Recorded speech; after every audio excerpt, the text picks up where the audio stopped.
A day in my life as a magandang babae dito sa Japan. Konnichiwa. Ngayong araw na ito ay magluluto tayo ng baby back ribs. Ilagay lang natin sa foil ang spare rib. Marinate natin ng asukal, asin at chili powder. At i-fold natin sa gilid ang foil para hindi matapang ilalagay nating sauce. I-close na natin at i-secure natin na hindi siya makukuha ng iba.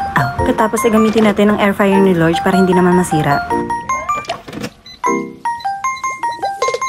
Habang naghihintay tayo na maluto ang spare ribs, magluto naman tayo ng minatamis. Yun lang pansinin ng tadtara namin kasi nagluto ako ng carrots kanina. Nagdadad pala. Tapos dadaranin mo na ganyan na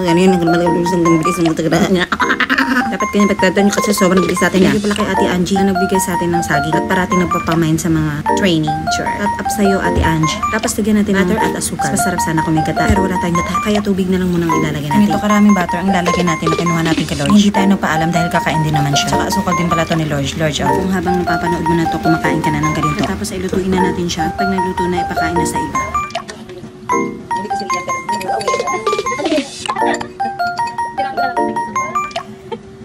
Habang nagluluto ay may nagpadala sa amin ng McDonald's. Shout out pala kay Rian, pinakamayaman sa Zyco. Maraming salamat sa iyong pagtangkilik at pag-uunawa sa iyong mga senpai. Kakainin namin ito ng may saya at ngiti sa aming mga labi.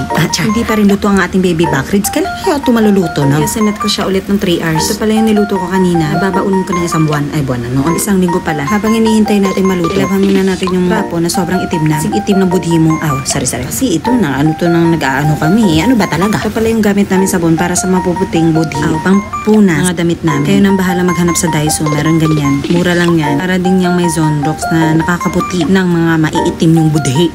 Diba? Ang puti. Mas puti pa sa mukha mo. And finally, after 48 hours of waiting, naluto na rin ang ating baby back ribs. Ako, sobrang excited ko na. Dahil isa sa 10 tao lang ang makakapagluto ng ganito. Ako yun.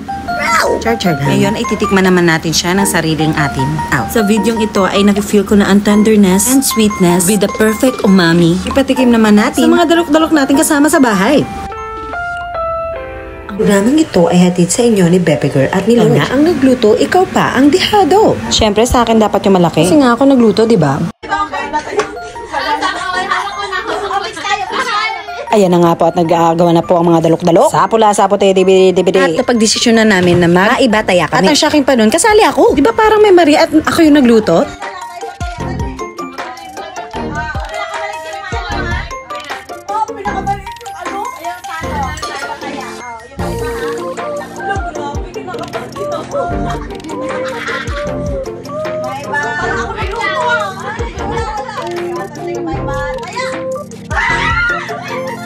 Yun na nga po at ako na nga po ang natalo. Mga dalok-dalok kong kasama dito. Nagbato-bato pick naman ng dalawa para kung sino makakuha ng pinakamalaki. Diba parang sila yung nagluto. Ang gagaling talaga. Ngayon naman ay na-realize ko na naman sa aking pagluluto na dapat pala talagang unahin muna ang sarili bago magbigay sa mga dalok-dalok mong friends. Ang saya-saya pa nila. May pagsayaw pa si Lorge at may pagtawa pa yung Mayan dahil ako yung natalo.